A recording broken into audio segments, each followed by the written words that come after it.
the trenches, right? We are blindly going after this thing that we desire but we can't see. Many of us aren't fortunate enough to have people around us that have accomplished the things we want to accomplish. At least I didn't, right? I didn't have any 6-7 figure business owners in my life that I could just look at and be like, oh, this is how it goes, right? Which is why I turned to the online space, right? Which is why I would follow people who we're reaching those things so that I can kind of surround myself with that digitally. But it's not always going to feel good, right? And once we accept that and recognize that, it then makes it easier to take these uncomfortable actions. And those uncomfortable actions can look like forcing yourself to create your content when you don't feel like it. That could look like, I'm sorry, but spending the money on the program or the coach when you really don't want to, but you know you need it, right? It looks like making a commitment that's going to stretch you, even though that commitment is a little terrifying, right? Like, that's just a part of the goal getting and goal chasing and elevation process, right? You're going to do things that's scary. I remember the very first time I sold something for over $1,000. I was freaking terrified, but it only took me 2 consultations to get the first yes. And at that point, I'm like, what? Like,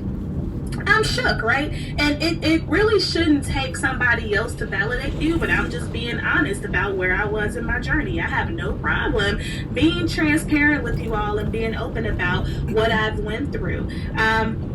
Again, you're going to have to do the things that you don't want to do. If you're still working a 9-to-5, I've been there. I built my business to be 6 figures while working a 9-to-5 in a calendar year. So I've been there. So that looks like the early mornings, the late nights, the weekends, turning down certain invitations. That looks like being fake engaged, still on your job, so you can keep that job because that job is invested in your business, and still looking to grow, maxing out my vacation days on speaking engagements to grow my brand, and barely having any for the holiday season, but being like, this is just what it is, right?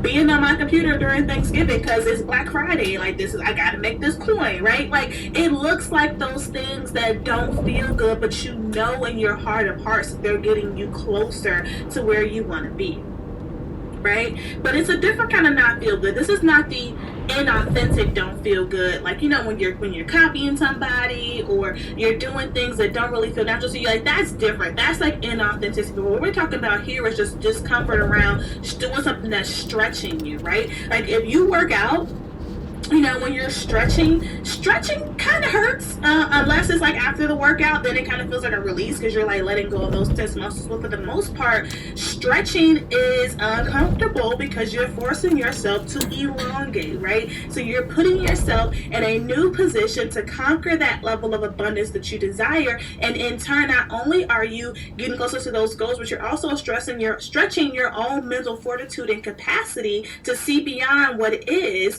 and look to what will be, right? And that's why you see people change a little bit. So you see people start to feel, some people become, I feel like, just like a little, they grow. They see like growth. Like, there's something about them that just shifts and changes because they're starting to elevate, right? Their mind is now open to new things. And so in order to get to that, it requires you to get comfortable with the uncomfortable and really thinking about for yourself, how does this show up for me? How does this show up in my life, right? So for me, how this used to show up was, I would argue about my price points. I remember I had a friend, we would get into it. Luckily, he was a guy, and he didn't take nothing I said personally. But, we would argue about price points back when I had a money block, and I really struggled with, money, and I really struggled with charging people, and I really struggled with this concept of, like, how do I charge more than $100? Like, how do I do, like, I don't understand how that's going to work. No one's going to pay that, and I didn't recognize that was a limiting belief. And for me, this is how being complacent and being comfortable held me back. I had this limiting belief around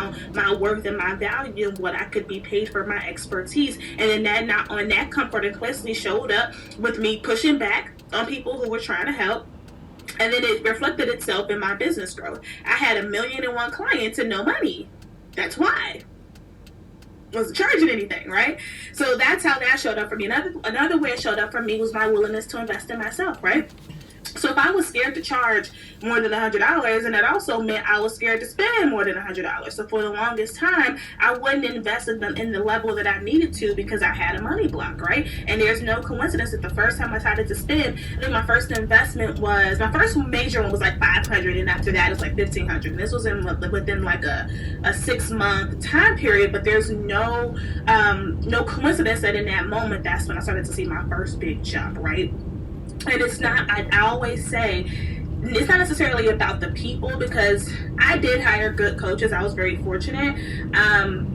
But a lot of times it was just about the action. It was about showing myself that, hey, like, I'm putting this out in the universe, that I feel that I'm worth $500 because I'm spending $500. And I feel I am worth $1,500 because I am spending $1,500. And I feel like in that instance, she can come in. I feel like in that instance, it's one of those things where it's not only just the act of spending the money, but also being confident enough in myself to know that I can earn it back, right? I know that I'm now going to sit up straighter, and I'm now going to put, my whole heart and my whole effort into getting this thing back, right? So I'm basically trying to reap what I'm sowing, right? Reaping what I'm sowing. So that's how that showed up for me. So I wanted to give you those two examples so that you can think about how does this show up for you, because none of us are perfect. We're all going to have something that, some kind of block or something that we need to work through, but we have to recognize it, right? Recognizing it again, getting closer to our goals, it's not always going to feel good. It's going to be scary. It's going to be uncomfortable. You're going to have to do things you don't want to do, but that's just a part of the elevation process, right? So what this means for you is you're going to have to commit. You're going to have to show up. You're going to have to take action. You're going to have to do these things more than once. You have to show up more than once. You have to conquer the big scary thing more than once. You have to do the things you don't want to do more than once. Okay? And then just asking yourself, in this moment, what am I going to choose? Am I going to choose comfort over growth? Am I going to choose complacency over abundance? Right? Am I going to choose fear over prosperity? Right? And also give yourself some grace here. I mean, it's okay, right? It's an everlasting journey. But I just want to simply pose to you this simple thought that if you are uncomfortable, you are 100% on the right path. If you are doing things that terrify you, if you're charging rates that scare you, if you are putting yourself out there in ways you never thought before online and getting on video even though you said you were scared, and putting out a podcast even though you said you didn't like your voice, and getting on YouTube even though you feel like you don't have the right equipment, if you're doing those things, honey, you are on the right path.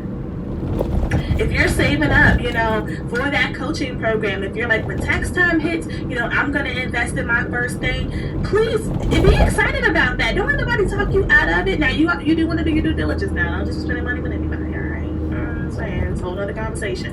But, be excited about that. Recognize that, don't go into it like, I don't know what's about to happen. I'm going to just, I'm going to put my money out there. We going to see, that right there is creating a low vibration around the whole experience. Right? You have to be excited about it. You have to say, yes, I'm going to commit to invest. I'm going to sow this seed in my business that will now reap plentiful rewards, abundance consistently for me. I am confident in my ability to generate wealth and revenue and income from my business and my brand. I am committed to showing up to do this. I trust my strengths, my skills, my talents, and my abilities, my God-given gifts. And I trust that these things, along with the seed that I am sowing, is going to reap growth and abundance from business. You have to speak like that, which is why I'm a huge fan of affirmations. If you are not in my Facebook group, join the Facebook group. It's linked to my Instagram bio. It's called The Power Circle, Master Your Message with Shira. But I've been posting affirmations every morning for the last week on purpose. A lot of them have had to do with wealth, because with affirmations, it's teaching you to speak things into existence even when you don't feel like it.